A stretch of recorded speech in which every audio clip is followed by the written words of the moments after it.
today we're going to talk about how to gross up non-taxable income to help you qualify for your dream home. Hello, this is David Xie with the Xie Mortgage Team. It's really, really important that you understand the difference between taxable income and non-taxable income and how this could benefit you, because I tell you, there's over 3 million, almost 3 million NMLS numbers that are issued. That means people that are out there with a mortgage license. However, this is something that I would say the majority of loan officers don't know because they haven't gone through and dove deep into the guidelines. So I'm going to help you understand how you can qualify for more when using non-taxable income. First of all, what are some examples of non-taxable income? Examples of that would be like something like Social Security income is non-taxable.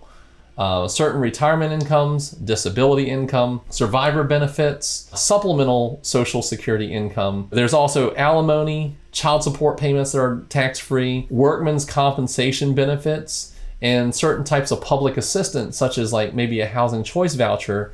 Those are all non-taxable income. So whenever you get these types of non-taxable income, make sure you are getting credit for non-taxable income and how it can affect you when qualifying for a loan. The typical rule of thumb would be the 25%, okay?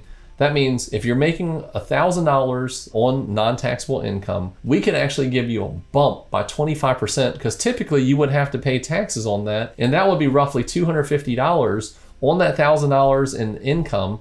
And with that boost up, we're actually giving you credit for $1,250 on income. So an example of this would be something like child support that you're getting, okay? You get $1,000 a month for child support times 25%, which is $250. You add the $100 or $1,000 plus the $250, you get $1,250 of gross income because that's what we're qualifying you on when you get a loan is gross income. We're going to break it down per agency. So first of all, we're just going to get this out of the way. VA and USDA automatically 25% gross up, okay?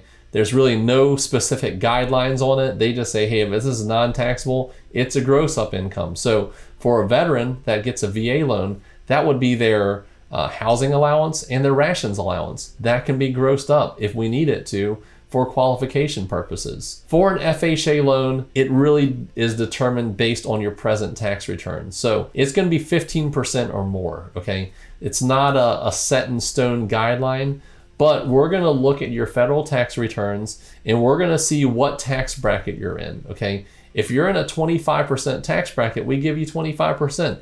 If you're in a 15% tax bracket, it's 15%. But we have to make sure that that source of income that you receive is not on your tax returns, because if it is on your tax returns, then it's being taxed. So now you don't qualify for that. So FHA does have a non-taxable income that may be grossed up when we're using the residual calculations for any manually underwritten loans. So what does that mean to you?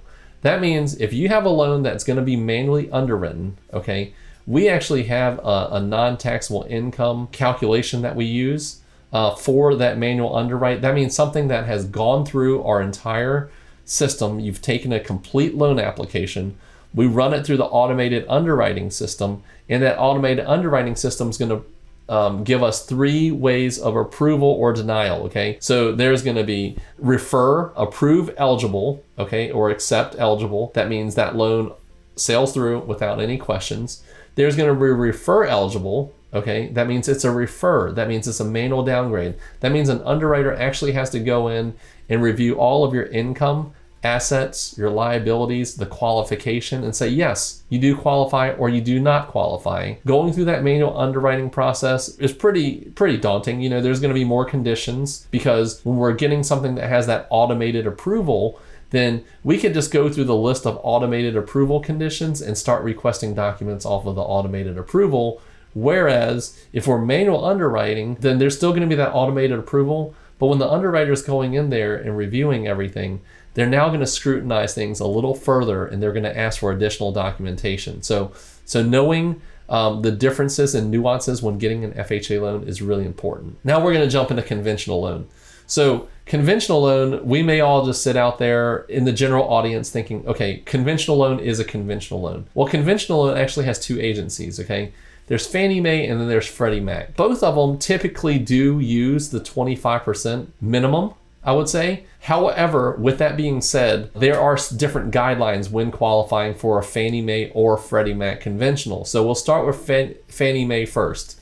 So Fannie Mae's guideline is 25% minimum or more of the demonstrated, if demonstrated by the present tax return. So if we can verify it on the tax returns, we can use it, okay? So once again, the income must be non-taxable, and it has to be tax exempt and likely to continue, okay? The likelihood of continuance is a huge thing. So something like child support is typically going to be a problem when it comes to qualification, right? So what that means is we have the child support, maybe the child is now 17 and it's only guaranteed till they're 18. So the likelihood of continuance does not meet the minimum guideline. So that income cannot be used. However, if you have a 14-year-old and it's likely to continue, then not only can that be non-taxable wages, but it's likely to continue and you've been receiving it for a certain period of time. So yes, that income can be used and grossed up. We're going to verify when we're doing a Fannie Mae conventional loan, we're going to verify those tax returns, your award letters, your account statements, your policy agreements, or any other documentation that states that this income